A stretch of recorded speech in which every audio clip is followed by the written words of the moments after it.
Kedermawanan Rasulullah sallallahu alaihi wasallam dengan sedekah. Dari Ibnu Abbas radhiyallahu anhuma berkata, Rasulullah sallallahu alaihi wasallam adalah manusia yang paling dermawan, dan keadaannya yang paling dermawan adalah pada bulan Ramadan ketika beliau bertemu Jibril alaihi salam, di mana Jibril alaihi salam pernah bertemu dia setiap malam dari bulan Ramadan. Lalu Jibril mengajarinya Al-Quran, dan sesungguhnya Rasulullah sallallahu alaihi wasallam adalah manusia yang paling dermawan dengan kebaikan daripada angin yang berhembus. Sahih Al-Bukhari Ma'a Al-Fath 130 nombor 6, Sahih Muslim 41803.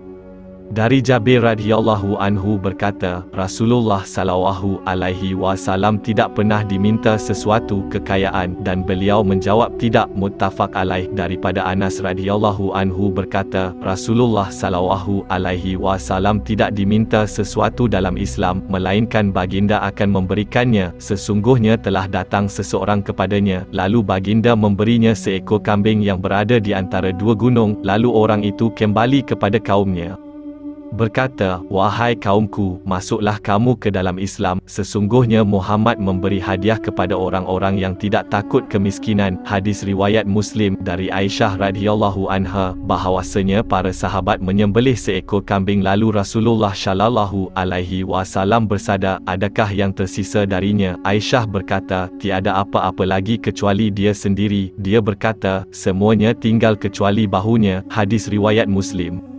Maksudnya, kekal abadi untuk kita di akhirat kelak, kecuali bahu. Dikeluarkan oleh Ibnu Jarir dari Sah bin Sa'd radhiyallahu anhu berkata, seorang wanita telah datang kepada Rasulullah sallallahu alaihi wasallam dengan pakaian berupa mantel yang terukir di ujungnya. Lalu wanita itu berkata, wahai Rasulullah sallallahu alaihi wasallam, aku datang kepadamu untuk memberikan ini kepadamu. Kemudian Rasulullah sallallahu alaihi wasallam mengambilnya, di mana baginda sangat memerlukannya, maka baginda memakainya. Kemudian mantel dilihat oleh salah seorang sahabatnya sambil berkata, wahai Rasulullah sallallahu alaihi wasallam, betapa cantiknya kot itu, maka berikanlah kepadaku. Dia berkata, ya. Dan ketika Rasulullah sallallahu alaihi wasallam pergi untuk memberikannya, para sahabat yang lain mencelanya dengan berkata, kamu tidak bersikap baik ketika kamu melihat Rasulullah sallallahu alaihi wasallam mengambil kot dari wanita itu kerana dia memerlukannya.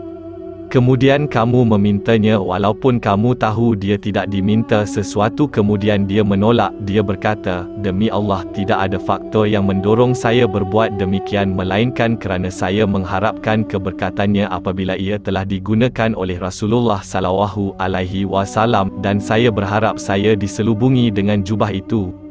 Dan dari Ibnu Mas'ud radhiyallahu anhu berkata, Nabi sallallahu alaihi wasallam melewati Bilal, sedang di sisinya ada tumpukan gandum. Lalu beliau bersabda, apakah ini wahai Bilal? Dia menjawab, saya menyediakannya untuk tetamu kamu. Dia berkata, apakah kamu tidak takut bahawa kamu akan mendapat makanan di dalam neraka? Infak wahai Bilal, dan janganlah kamu takutkan kemiskinan daripada Tuhan yang mempunyai arash. Dikeluarkan oleh Al-Bazzar dengan isnad Hasan, dan Tabrani daripada Abu Hurairah yang serupa dengan isnad Hasan.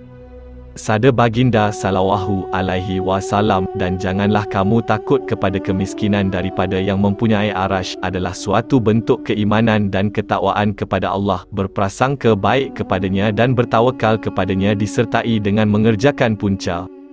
Dan dari Abdullah bin Abbas radhiyallahu anhuma berkata, Abu Zar radhiyallahu anhu berkata kepadaku, wahai anak saudaraku, aku pernah bersama Rasulullah sallallahu alaihi wasallam dengan memegang tangannya. Lalu beliau berkata kepadaku, wahai Abu Zar, saya tidak. Aku suka memiliki emas dan perak sebesar gunung Uhud, lalu aku infakkan di jalan Allah. Kemudian aku mati di saat kematianku dengan meninggalkan sedikit harta. Saya bertanya, bagaimana dengan harta yang banyak? Dia berkata, wahai Abu Zar, aku memilih yang sedikit sedangkan kamu memilih lebih banyak. Aku menghendaki akhirat sedangkan kamu menghendaki dunia. Cukuplah bagimu sedikit harta. Lalu baginda sallallahu alaihi wasallam mengulangi 3 kali kepada saya.